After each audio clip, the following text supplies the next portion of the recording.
మనం చూడొచ్చు north ఈస్ట్ను cut చేయాలి, చికెన్ నెక్ కట్ చేయాలి అని బంగ్లాదేశ్ లాగా మాట్లాడటోని విషయంలో సుప్రీంకోర్టు ఎందుకు బెయిల్ ఇవ్వాలి? పాయింట్ నెంబర్ 1, అట్లాంటోనికి బెయిల్ ఇవ్వద్దు. ఒకవేళ వాడు బయటకు వస్తే మిగతా వాళ్ళని స్పాయిల్ చేయడం అటువంటి గ్యారంటీ ఉందా? ఖచ్చితంగా చేస్తాడు, ఎందుకంటే మిగతా దేశాల మద్దతు ఇస్తున్నాయి, స్పష్టంగా అర్థమవుతోంది. గతంలో స్పాయిల్ చేసిన వాళ్ళు వాళ్ళతో పాటే జైల్లో ఉన్నటువంటి వ్యక్తులు. అండ్ మోరోవర్ ఏంటంటే అసలు యూనివర్సిటీల్లో స్కాలర్షిప్ల కోసం నిరసనలు జరుగుతాయి, లేదంటే మనం తెలంగాణ లాంటి ఉద్యమాలు చూసినాం, గుజ్జర్ల తరహా ఉద్యమాలు చూసినాం.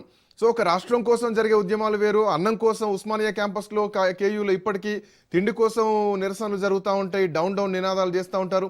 ఇవన్నీ పోయి ఈ విశ్వవిద్యాలయాలు ఈరోజు దేశ వ్యతిరేక విధానాలకు కారణమయ్యేలా ఉన్నాయి. ఆ రోజు డాక్టర్ల విషయంలో చూసుకున్నా కానీ, ఈరోజు జేఎన్యూలో చూసుకున్నా కానీ.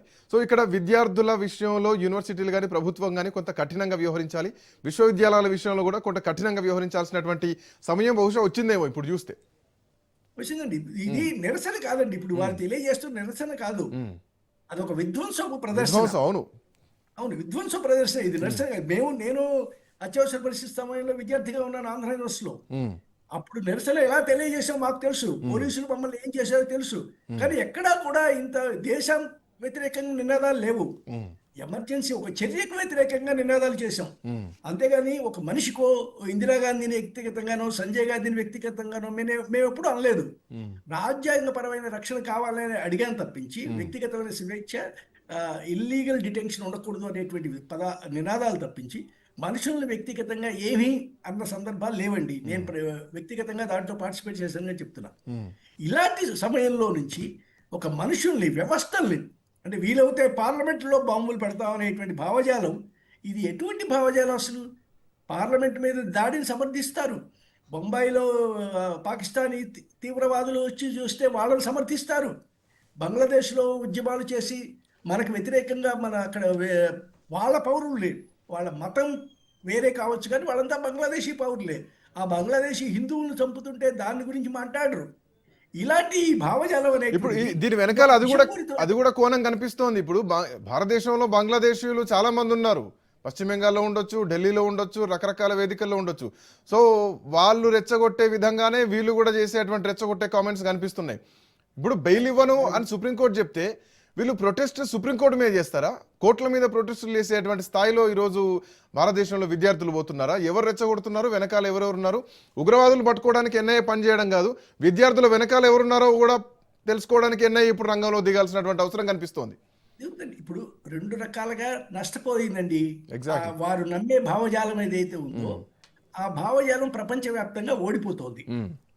రెండోది, ఇప్పుడు మన దేశంలో మిగిలి ఉన్నటువంటి ఆ మావోయిస్ట్ గ్రూప్ ఏదైతే అది కూడా క్రమంగా లొంగిపోతున్నది. మనం ఏమి చేయలేం, దేశానికి వ్యతిరేకంగా, జాతికి వ్యతిరేకంగా మనం చేసేటువంటి హింసాత్మక ఉద్యమాలు పని చేయవు అనేటువంటి నమ్మకానికి వాళ్లే వచ్చారు.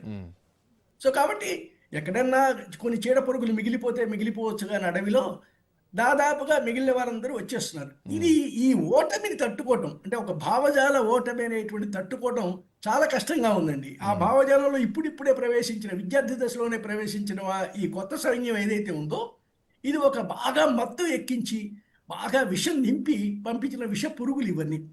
సో దేశానికి వ్యతిరేకంగా చేస్తున్నటువంటి ఈ విష నాగుల గురించి, ఈ విష పాముల గురించి, విష పురుగుల గురించి దేశమంతా ఆలోచించాలండి.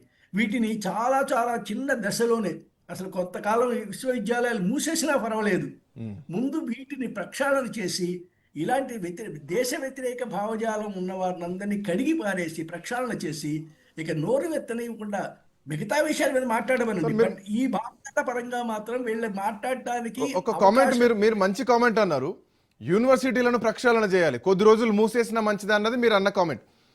బట్ కొంతమంది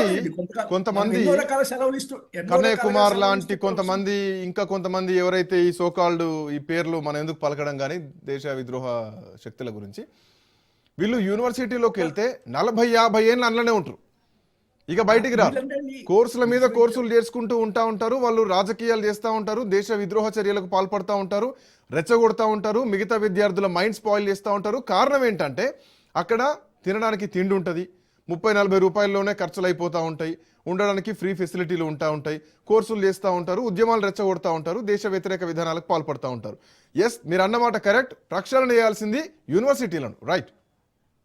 ఇప్పుడు ప్రభుత్వం మీద పరాన్న జీవులుగా బతుకుతున్నారండి. Exactly. యూనివర్సిటీస్ అంటే కూడా Point. ప్రభుత్వం ఇస్తున్న సబ్సిడీ కదా, విద్యారంగం కోసం కేటాయించిన నిధులు వాళ్ళకి ఇస్తున్నారు. వాళ్ళ హాస్టల్లో మేపుతున్నారు. అంటే ఒకవేళ ప్రభుత్వ నిధుల మీద పరాన్న జీవులుగా బతుకుతూ ఏ ప్రభుత్వం అయితే ఇస్తోందో, అంటే వీళ్ళు పాలు పోసి పెంచితే పాము కాటేసే దానికి ఉదాహరణ అండి వీళ్ళంతా. సో మనం వాళ్ళని పెంచి వాళ్ళని చదువుకోవడానికి అవకాశం ఇస్తే ఒక కొద్ది గ్రూపు, అంటే ఒక మైనారిటీ గ్రూప్, మైనారిటీ అంటే సంఖ్యాపరంగా ఈ మైనారిటీ నిజానికి విశ్వవిద్యాలయానికి చదువుకోవడానికి వచ్చే వాళ్ళందరూ కూడా ఆ 2 ఏళ్ళో 3 ఏళ్ళలో ఉండే ఆ కోర్స్ ఏదో పూర్తి చేసుకొని వారికి ఏదో కెరీర్ లక్ష్యాలు ఉంటాయి, ఉద్యోగ లక్ష్యాలు ఏవో ఉంటాయి. వాటికి వెళ్ళాలనుకునేటువంటి 90% మందిని ఈ 10% అయినటువంటి తీవ్రవాద భావజాలం ఉన్నటువంటి వాళ్ళు ప్రభుత్వం ఇచ్చేటువంటి నిధులతో పరాన్న జీవులుగా బతుకుతున్నటువంటి వీళ్ళు, ఈ చీడ పురుగులు వీళ్ళు నాశనం చేస్తున్నాయి. వాళ్ళను కూడా చదువుకోనివ్వట్లేదు. ఆ 90% దాంట్లో పేదలు ఉంటారు, త్వరగా బయటికి వెళ్ళి ఉద్యోగాలు చేసుకుంటే తప్పించి వాళ్ళ కుటుంబాలు గడవని వాళ్ళు ఉంటారు. అలాంటి వాళ్ళందరినీ కూడా పాడు చేస్తున్నారు. క్లాసులకు వెళ్ళనివ్వరు, పాఠాలు విననివ్వరు, ఎదగనివ్వరు. వీళ్ళకేది ఒక పార్టీ అండ ఉంటుంది.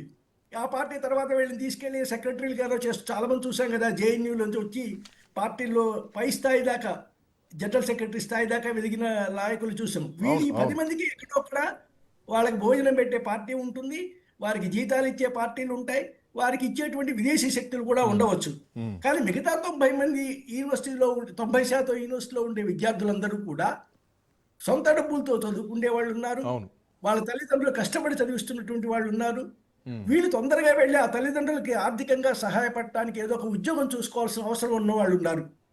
సో ఇలాంటి ఒక 90% విద్యార్థుల్ని, ఒక 10% విద్యార్థులు తీవ్రవాద విద్యార్థులు వారి భవిష్యత్తును పాడు చేయటం అనేటువంటి దాన్ని ఈ దేశం అంగీకరించదు అనేటువంటి ఇదేదైతే ఉందో, నినాదం ఏదైతే ఉందో, ఆ 90% మంది విద్యార్థులు ఏకం అవ్వాలండి. మాకు చదువులు ముఖ్యం, మీ భావజాలాలు ముఖ్యం కాదు. మేము ఇక్కడికి వచ్చింది చదువుకోవటానికి, మేము చదువుకోవటం కోసమే కష్టపడతాం, చదువుకుంటాం. మీ వల్ల మా చదువులు పోతున్నాయనేటువంటి ఆ మిగతా వాళ్ళు మేల్కోవాల్సిన అవసరం వచ్చింది.